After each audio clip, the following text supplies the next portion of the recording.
Hey everyone, I'm Big John and welcome to another episode of the Diz Ability Show. So, this week I want to talk to you about some quick service tips. Now, as you know, if you don't want to sit down in a restaurant to get your food, you can always do the quick service restaurants. And since more quick service restaurants are opening up in August, it feels like a great time to talk more about it. So, two of my favorites, of course, are reopening in August, and I'll finally be able to get to experience them after missing them back in April. Those two, of course, are the Columbia Harbor House and Pizzafari. So you have, for those of you who've watched the show before, you know the mobile ordering on the My Disney Experience app is an important thing to have with you. So what you do, you use the app, go to the quick service you want to order from, you place your order there, it'll tell you when it's ready, and you can just go over there. And there are two, and as I always say, when you do quick serve, when you go to a quick service restaurant, it is a good idea to divide and conquer. One person from your group goes to scout out a table, and the other person and the others or people wait in line. It is a great plan so that you don't have to struggle looking for a table while holding on to all that food. You can just go to where the other person in your group is. And as I always say, if you don't want to have junk food with your lunch, Disney provides for that. You can replace your chips with an apple or something like that. You don't have to sit down in a crazy restaurant if you don't want to, and you don't have to just have junk food just because you're on vacation. So, that's my tip. Let me know in the comments if you have any questions or suggestions for how to do Disney for people with disabilities, and I'll make sure it gets into a future episode. And now it's time for this week's Top 5. So, as we all know, we are in the midst of the Olympics. And what a lot of people don't know is that Disney has done some sort of sports-esque stuff. So this week, in honor of the Olympic Games, we're going to do the top 5 Disney sports stuff. So, number 5 is a very quirky thing that lived for a brief time back in the first years of the Eisner era, back in the 80s. The Goofy Games. Now, back in the 80s, when Eisner took hold of the company, and in my opinion, I wish he still was, and he wanted some sort of athletic competition at Walt Disney World. So they did something called the Goofy Games, which had guests or competitors compete in crazy events, and it looked funny, weird, and very, very Disney.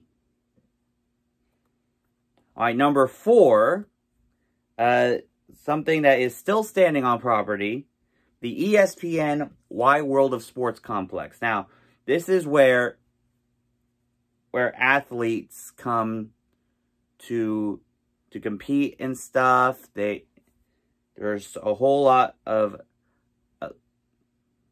it opened back in 1997, and back then, up until a couple years ago, it was the spring training home for the Atlanta Braves. And it has housed the Harlem Globetrotters and other great athletic competitions, including transitioning over to number 3, something that was held for a couple years at the Wide World of Sports, the Disney Channel Games. So, the Disney Channel Games was something that was held for 3 years. The last two of those 3 were at the Wide World of Sports, and it featured Disney Channel stars from around the world competing in athletic competitions like an obstacle course or rock, paper, scissors with jousting involved, and a dunk tank. It was like Battle of the Network Stars with kids, but no tug of war.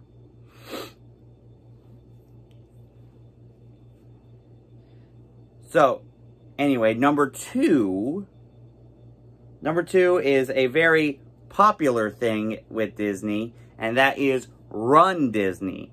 Now, for those of you who don't know what Run Disney is, it is a program with actual race competitions at Walt Disney World, where you can sign up and actually race through areas of the property, like the Cinderella 5K, I believe. You run through the Magic Kingdom or through Epcot, and it looks kind of cool to do. And I wouldn't do it, but my track days ended a long time ago. But yeah, it looks fun, amazing. I have seen a lot of videos about that. If you do Run Disney, let me know in the comments. And the number one thing, a very weird and cool thing that occurred back during the times of the 2004 Olympics over at Disneyland in California. Alright. Picture, if you will, the Main Street USA. Picture, if you will, on Main Street USA, a giant Olympic-sized swimming pool. And imagine, if you will, U.S. Olympic athletes swimming down that Olympic-sized pool on Main Street at Disneyland back in 2004. That is perhaps one of the coolest things of the 2000s that has ever occurred at any Disney park, period. So anyway, that's my top 5. Let me know in the comments what your favorite Disney sports related thing is. Now, it seems that we've hit a bump in the road back to normal. As of yesterday, masks are once again being required to wear when indoors. This includes in the shops, in the attractions, everything indoors. But when you're outside, you can take them off if you're vaccinated. So, yeah, Disney is once again enforcing the mask policy indoors only, whether you're vaccinated or not. But it's better than how things were a year ago. Because a year ago, we all had to wear masks indoors and outdoors, or you get kicked out. But at least it's only indoors, right? It's a bump in the road, but we're still on the road to normal.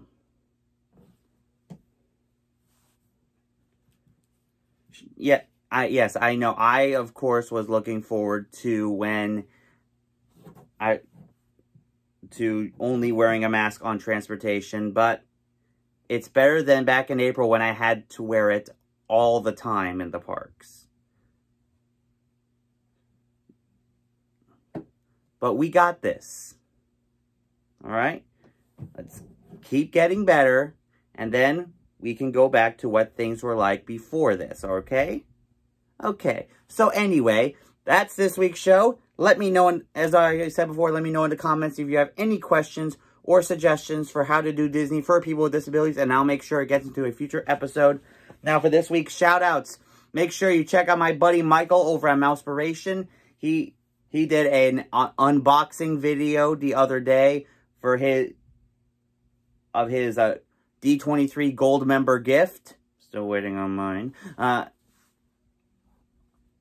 And he has more episodes of his podcast coming up. I appeared on one of his podcasts back in April. Go to his YouTube channel and you'll find the video where he interviewed me. Also, make sure you check out Disney Inside Andy. And Andy is a fellow autistic Disney YouTuber who does some great videos at his home. You should definitely check him out. Also, make sure you check out Paging Mr. Morrow. He does amazing parks videos every single day. He's always fun to watch. He makes a lot of people laugh, especially himself.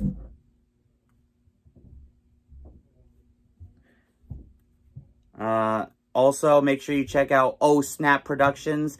They make parodies and short films of Disney movies. And as always, for the latest attraction news, make sure you check out my good friends over at Attractions Magazine. And until next time, have a zippity-doo-dah day.